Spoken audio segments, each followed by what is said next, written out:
Shalom, salam berkat dari kami untuk pendengar sekalian. Saat ini pendengar akan diberkati dengan program Hari Ini Harinya Tuhan bagian yang ke-8. Sebuah program rohani tentang doktrin Alkitab yang menolong kita untuk semakin tertanam dalam kebenaran firman dan bertumbuh dalam kemuliaan. Bersama hambanya, Pendeta Gilbert Lumwendong, STH. Banyak orang merasa doktrin Alkitab sebagai sesuatu yang membingungkan. Tetapi tahukah saudara bahwa doktrin Alkitab intinya adalah memahami Alkitab dengan benar, dengan pemahaman yang sistematis, sehingga kita terus dapat tertanam di dalam kebenaran firman, sehingga kita terus bertumbuh di dalam kemuliaan Allah. Buka hati saudara sekalian untuk menerima berkat-berkat firman-Nya hari ini. Ada banyak orang percaya yang masih tidak mengerti peran dari malaikat. Bahkan sebagian ada yang mempertanyakan, mana perbedaan antara peran malaikat dan peran Roh Kudus? Bukankah Roh Kudus menyertai kita, lalu malaikat menyertai kita? Nah, di mana kalau gitu perbedaan perannya? Nah, saudara yang kasih dalam Tuhan, harus kita mengerti yang pertama bahwa angels are real. Malaikat-malaikat itu nyata, saudara-saudara. Kenapa? Karena yang pertama memang Alkitab bicara tentang malaikat. Lalu yang kedua, karena fungsi malaikat ini dan kerja dari malaikat ini jelas. Ingat waktu Maria dan Yusuf sebelum memiliki Kristus sebagai anak dalam keluarga mereka, jelas malaikat datang dan memberitahu sesuatu kepada Yusuf dan juga memberitahu sesuatu kepada Maria. Jadi fungsi dan tugas jelas. Dan bukan hanya itu, Alkitab juga memberikan janji-janji tentang penyertaan malaikat. Berarti dari semuanya ini menggambarkan kepada kita angels are real. Nah, sekarang bagaimana perannya dengan Roh Kudus? Roh Kudus adalah Allah di dalam kita. Kenapa? Karena Allah kita itu menyatakan diri sebagai Bapa, menyatakan diri sebagai anak, dan menyatakan diri sebagai roh. Dan sebagai roh, dia ada di dalam kita. Dan untuk itu Alkitab berkata, roh yang ada di dalam kita lebih besar dari roh yang ada dalam dunia ini. Nah, sementara malaikat adalah pelayan-pelayan Allah yang diperintahkan Allah untuk menjaga manusia. Berarti fungsi atau peran malaikat itu ada dua. Yang pertama, dalam hubungan mentaati segala perintah-perintah Allah, baik untuk berperang, baik untuk memberi pesan, baik untuk menguatkan maupun menolong manusia. Nah, yang kedua yaitu untuk melayani manusia. Artinya orang-orang percaya yang senantiasa dihiburkan oleh Tuhan, orang-orang percaya yang sudah menerima keselamatan dari Tuhan. Nah, mereka akan dilayani oleh malaikat Tuhan untuk menjaga dia. Alkitab bilang apa? Supaya mereka tidak akan jatuh, supaya mereka tidak akan dipermainkan oleh dunia, bahkan malah petaka tidak akan menimpa mereka, dan tulah tidak akan mendekat kepada kemah mereka. Nah, waktu kita menyadari ada Roh Kudus di dalam kita dan ada malaikat-malaikat yang menjaga kita, saudaraku yang kasih dalam Tuhan, inilah saatnya untuk kita bersorak dan berkata, terima kasih Tuhan, aku bangga menerima Yesus sebagai Tuhan dan Juru Selamat, karena saat ini Roh Kudus ada di dalamku dan malaikat-malaikat diperintahkannya untuk mengawal dan menjaga jalanku. Haleluya. Selamat datang dalam program kita hari ini, Harinya Tuhan, sebuah program rohani yang kembali mengingatkan kepada kita betapa pentingnya kita menjadikan firman Tuhan sebagai dasar keseharian hidup kita. Karena selama kita menjadikan firman Tuhan sebagai dasar keseharian hidup kita, langkah-langkah ke depan kita penuh dengan kepastian, kemenangan, berkat, mujizat, dan perkara-perkara yang besar. Haleluya. Dan dalam program ini kita sedang melihat tentang 3 orang malaikat. Nah, apa 3 orang malaikat yang kita mau pelajari ini? Di dalam Wahyu pasal 14, ayat yang ke-6 sampai ayat yang ke-13, ini yang kita mau pelajari tentang 3 malaikat penting di akhir zaman ini. Wahyu pasal 14 mulai dari ayat yang ke-6 sampai ayat yang ke-13. Demikian firman Tuhan. Dan aku melihat seorang malaikat lain terbang di tengah-tengah langit, dan padanya ada Injil yang kekal untuk memberitakannya kepada mereka yang diam di atas bumi, dan kepada semua bangsa dan suku dan bahasa dan kaum. Dan ia berseru dengan suara nyaring, takutlah akan Allah dan muliakan Dia, karena telah tiba saat penghakimannya, dan sembahlah Dia yang telah menjadikan langit dan bumi dan laut dan semua mata air. Nah, ini malaikat yang pertama dalam program yang lalu kita sudah bahas, inilah malaikat media, di mana Allah akan memakai pelayanan media untuk menjangkau jiwa-jiwa dalam pelayanan yang efektif, dalam pelayanan yang praktis, untuk membawa jiwa-jiwa menerima dan mengakui bahwa Yesus Kristus Tuhan. Karena Alkitab berkata sebelum tiba kesudahannya, setiap telinga harus mendengar dulu tentang Injil. Nah, yang kedua, dimasuk pada ayat yang ke-8, ini bicara tentang malaikat yang kedua. Dan seorang malaikat lain, malaikat kedua menyusul dia dan berkata, sudah rubuh Babel, kota besar itu yang telah memabukkan segala bangsa dengan anggur hawa nafsu cabulnya. Jadi malaikat yang kedua ini sebuah gerakan anti percabulan akan terjadi. Kenapa? Karena malaikat yang kedua ini akan merubuhkan Babel. Nah, apa artinya merubuhkan Babel? Babel, tempat segala bangsa diikat oleh hawa nafsu anggur cabul, kata Alkitab. Nah, ini diruntuhkan sehingga kita lihat di akhir zaman orang-orang mulai sadar untuk tidak hidup dalam percabulan. Kenapa? Karena dia tahu percabulan hanya menghancurkan hidupnya, karena manusia telah dijadikan budak materi oleh uang. Akhirnya kita mulai sadar harga hidup kita kembali. Oh iya ya, kalau saya sudah menerima Yesus sebagai Tuhan dan Juru Selamat, kenapa saya mau jadi budak materi lagi? Kenapa saya harus hidup dengan pesta pora? Saya harus bertobat kembali dan mengalami pesta yang sesungguhnya. Ketika hati penuh damai sejahtera, hidup dalam kekudusan, itulah pesta yang sebenarnya.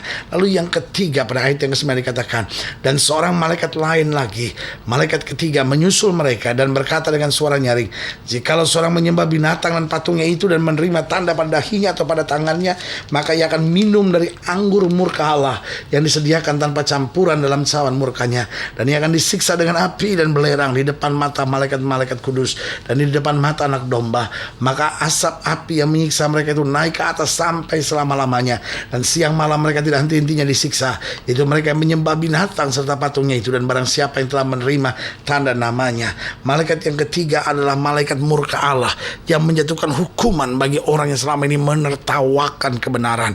Selama ini mungkin kita lihat, kok orang percaya malah ditertawakan, kok saya mau hidup benar kok susahnya minta ampun. Alkitab berkata akan ada malaikat yang akan urusin itu semua dan menjatuhkan murka Allah. Ingat, Allah tidak bisa dipermainkan. Hari ini mungkin seenaknya kau bisa bakar gereja, hari ini kau seenaknya bisa meninggalkan Kristus, murtad, tinggalkan dia, mengejek dan berkata, buat apa saya percaya Yesus, matinya disalibkan, buat apa? Saudaraku yang kasih dalam Tuhan, hari ini kau boleh saja jadi orang Kristen yang dengan minum mabuk, percabulan, judi, dan kau merasa Tuhan kan juga gak hukum saya. Saudaraku yang kasih dalam Tuhan, Allah tidak bisa dipermainkan, itu jelas. Ada saatnya malaikat yang ketiga ini datang dan murka Allah turun, dan saudaraku, terlambat bagi saudara. Itu sebabnya sebagai hamba Allah dengan kasih Kristus, saya hanya mau ingatkan, kalau saudara mau bertobat, mau menerima kasih karunia Allah sekarang, jangan tunggu penghukuman datang. Waktu penghukuman datang, segala sesuatunya sudah terlambat. Ayat yang ke-12 berkata, yang penting di sini ialah ketekunan orang-orang kudus yang menuruti perintah Allah dan iman kepada Yesus.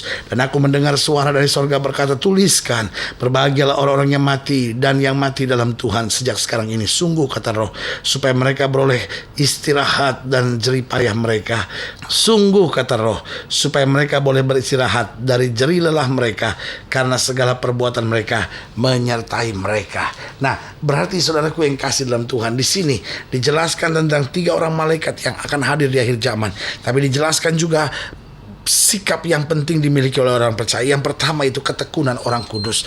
Apa artinya ketekunan orang kudus? Ketekunan itu berarti di tengah tantangan, di tengah masalah, walaupun kita belum tahu kemenangannya, tapi kita tetap tekun, kita tetap mengandalkan Tuhan. Ini yang disebut ketekunan. Saudara, di akhir zaman ada banyak orang yang senang take a shortcut. Di akhir zaman ada banyak orang yang senang ambil jalan pintas.